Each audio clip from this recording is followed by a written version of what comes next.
दोस्तों बेशक इंसानों ने बहुत सी मैथोलॉजीज को जन्म दिया है और इन मैथोलॉजीज में हमें बहुत से अजीब क्रिएचर्स देखने को मिलते हैं। पर क्या ये मिथिकल क्रिएचर सिर्फ कहानियों का ही हिस्सा हैं या फिर वाकई में एक वक्त में इस दुनिया में एग्जिस्ट किया करते थे?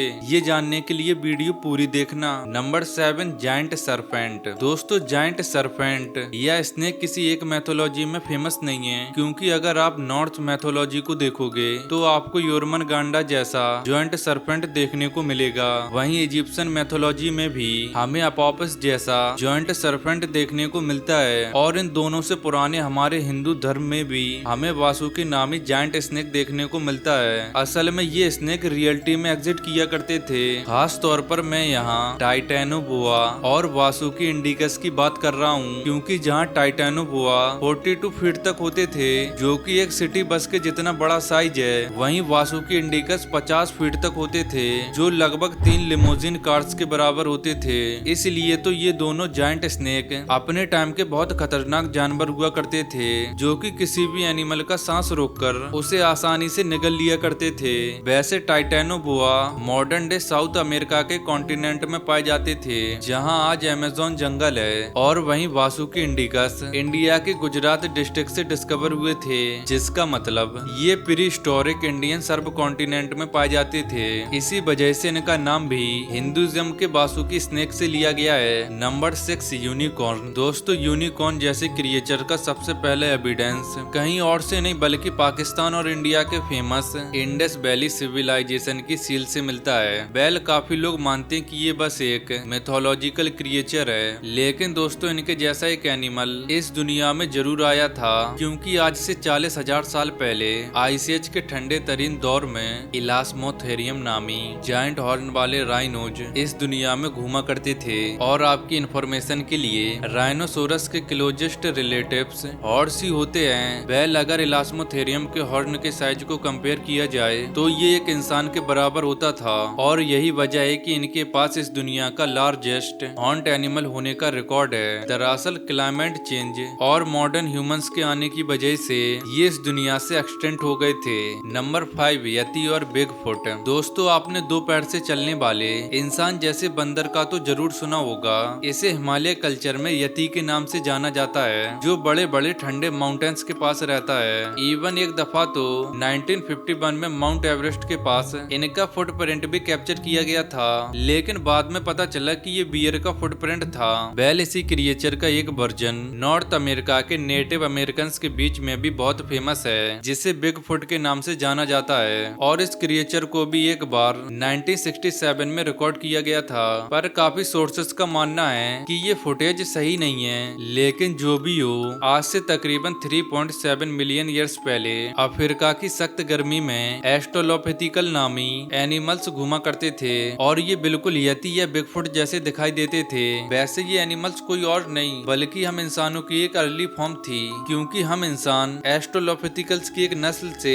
इन्वॉल्व हुए थे। वेल एस्ट्रोपैथिकल्स के दिमाग का साइज मॉडर्न डे ह्यूमन से 3 गुना छोटा होता था। Number 4, dragons. ड्रैगन्स को तो आपने जरूर किसी मूवी या वेब सीरीज में देखा होगा। आमतौर पर इन्हें ईस्टर्न कल्चर में बिना विंग्स के डिपिक्ट किया जाता है, और वहीं वेस्टर्न कल्चर में इन्हें विंग्स के साथ दिखाया जाता है। वेल माना जाता है ड्रैगन का कॉन्सेप्ट डायनासोर से आया है, क्योंकि पुराने जमाने में भी लोगों को डायनासोर्स के फॉसिल्स मिला करते थे, और ये उन फॉसिल्स को देखकर लोगों ने ड्रैगन्स जैसे मिथिकल क्रिएचर्स को इमेजिन कर लिया। लेकिन हाँ 66 मिलियन ईयर्स पहले ड्रैगन्स को इमेजिन करने की जरूरत नहीं थी, क्योंकि उस दौरान कैकटल्स कॉटल्स नामी इस दुनिया में इन्वॉल्व होने वाला सबसे बड़ा उड़ने वाला क्रिएचर किसी ड्रैगन से कम नहीं दिखाई देता था। और कंपैरिजन के लिए सिर्फ इनकी चोंच का ही साइज 2 इंसानों के जितना था, इसीलिए तो ये आसानी से मरे हुए डायनासोर्स को और उनके बच्चों को खा लिया करते थे।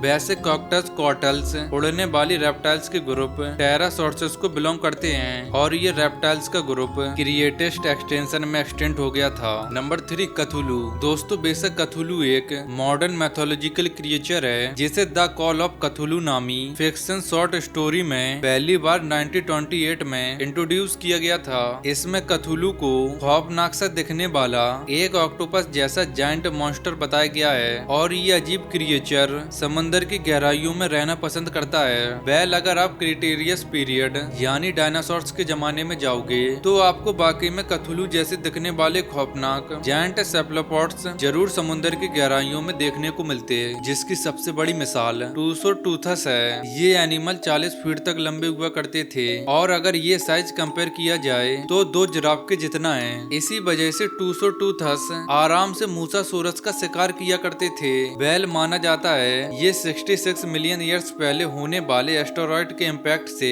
एक्सटेंट हो गए थे। नंबर 2 डॉप्स। डॉप्स को तो हम लोग सब बचपन से ही कार्टून्स और मूवीज में देखते आ रहे हैं। असल में डॉप्स कोई नई चीज नहीं है, बल्कि इनका जिक्र तो 1300 साल पुरानी नॉर्थ मैथोलॉजी से ही। खैर दोस्तों, आज से 50,000 साल पहले डॉप्स सिर्फ कहानियों में नहीं बल्कि बाकी में इस दुनिया में घूमा करते थे। यहाँ मैं बात कर रहा हूँ इंसानों की सबसे छोटी नस्ल होमो फ्लोरेसेंस की। इनका और मॉडर्न डे ह्यूमन का साइज कंपैरिजन तो आप देख ही सकते हो। इसीलिए पॉसिबल है कि इन्हें अपने टाइम में कोमंडो ड्रैगन जैसे एनिमल से काफी मुश्किलात का सामना करना पड़ता होगा। वेल माना जाता है जब 1 लाख साल पहले फेमस होमो इरेक्टस इंडोनेशिया के फ्लोर्स आइलैंड में आए थे तो ये आइलैंड डॉर्फिज्म नामी फिनोमिनन की वजह से छोटे होकर होमो फ्लोरिज्म में इवॉल्व हो गए थे। नंबर 1 लॉक नेस मॉन्स्टर। दोस्तों तकरीबन 1500 सालों से स्कॉटलैंड के लॉक नेस नामी लेक में लोग एक मॉन्स्टर को देखने का दावा करते आ रहे हैं। लोग बताते हैं कि इस मॉन्स्टर की लंबी गर्दन है और ये किसी डायनासोर की तरह दिखाई देता है। वेल काफी रिसर्च करने के बाद आज तक कोई ऐसा जिंदा मॉन्स्टर तो डिस्कवर नहीं हुआ है और एक्सपर्ट्स का मानना है कि ये सिर्फ एक मिथिकल क्रिएचर है। लेकिन अजीब बात है, आज से 66 मिलियन ईयर्स पहले इस मॉन्स्टर जैसा क्या बल्कि ये मॉन्स्टर रियलिटी में समुद्र में घूमा करता था, जिसे हम प्लेसिसॉर्सेस के नाम से जानते हैं। माना जाता है ये साइज में 3 एसयूवी कार्स के बराबर हुआ करते थे और ये साइज में तो मिथिकल लॉक नेस मॉन्स्टर से भी बड़ा है। खैर दोस्तों, प्लेसिसॉर्स ने इस दुनिया में 150 मिलियन साल तक राज किया था। बाद में क्रिएटस एक्सटेंशन में इनकी पूरी तरह से नस्ल खत्म हो गई थी। अब सवाल ये उठता है कि अगर प्लेसिसॉर्स इतने पुराने जमाने में एक्सटेंट हो गए तो लॉक नेस में लोग इन्हें 1500 सालों से कैसे देखते आ रहे हैं। मेरा ये मानना है कि शायद किसी को प्लेसिसॉर्स का फॉसिल मिल गया होगा और उसी से उसने लॉक नेस मॉन्स्टर की कहानियों को जन्म दिया होगा। दोस्तों अगर आपको ये वीडियो थोड़ा सा भी पसंद आया होगा तो वीडियो को लाइक करके चैनल को सब्सक्राइब कर लेना। मिलते हैं किसी अगले वीडियो में, तब तक के लिए बाय बाय।